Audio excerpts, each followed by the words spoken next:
All right, and in this module, this is where the fortune is made. This is where the money is made. And they say fortune is in the follow-up.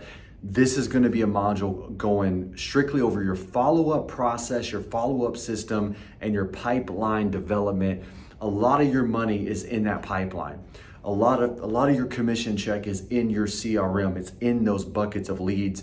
So I'm going to go over kind of the most important things when it comes to your follow-up game and your system, and also why they're important. In this module, we're going to have all this broken down in the text below, so that way you can literally see everything for yourself and kind of create that follow-up system.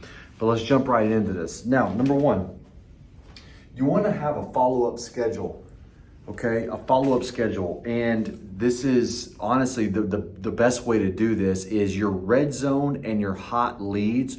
These are leads that are ready to do a deal today. You need to follow up with these people every single day. It's very, very important. So every single day for your red zone and your hot leads.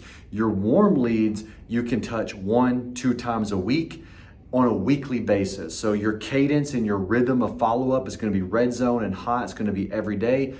Warm once, maybe twice a week. And then going into your cold bucket once every 2 weeks, okay? So once every 2 weeks for your cold bucket. Now, as you're doing your follow-ups in these buckets, if something changes and there's a lead that was in a cold bucket and then all of a sudden now it's a red zone, you're gonna move that into the red zone bucket and you're gonna start hitting those people every single day until they sign that contract.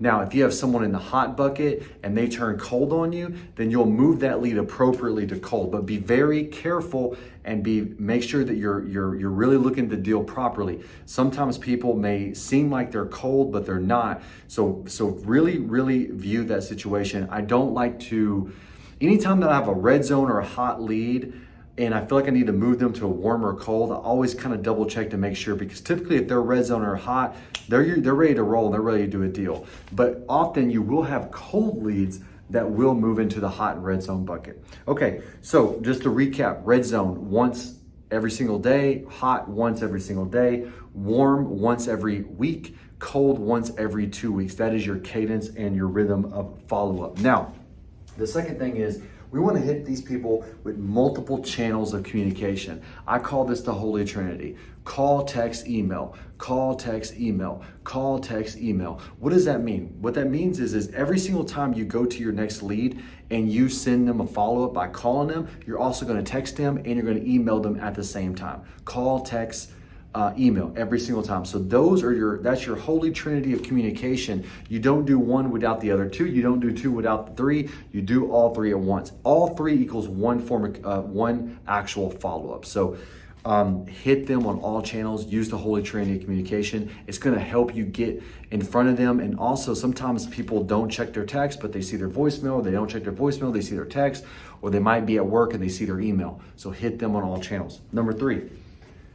Be persistent, but respectful. So this is a balance, right? You want to be persistent. You want to be persistent in your communication, but your words you want to be respectful. You want to be polite. You want to have rapport. You want to, you want to be charming. You want people to like you, right? You want to be likable, but you want to be persistent. So your communication needs to be persistent, but you need to be respectful in how you communicate. It goes a long ways. Now, why is follow-up important? Stay top of mind. We want to stay top of mind of the seller. The moment they forget about you is the moment that deal starts dying. You need to always stay top of mind of the seller. So the moment that they're ready to do a deal, they wake up, they're like, okay, today's the day, I'm going to sell the property, I'm going to sign the contract.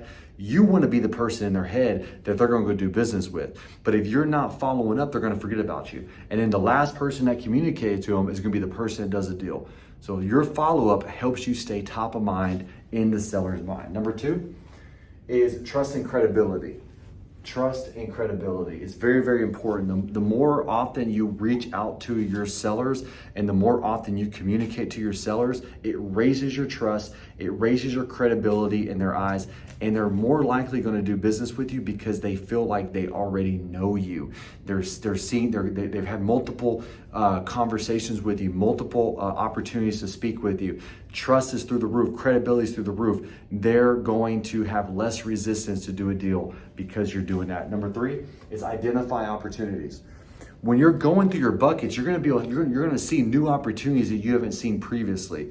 So stuff in the cold bucket, you thought that was dead deal. You see an opportunity. Now you move it in the red zone, right? So, and even in your hot bucket and your red zone bucket, when you go through your leads on a daily basis, you're going to pick up new data points, new pieces of information that are going to help you be able to do more deals because you're seeing more things. You're seeing a bigger picture. It's going to help you identify new opportunities to do more deals today.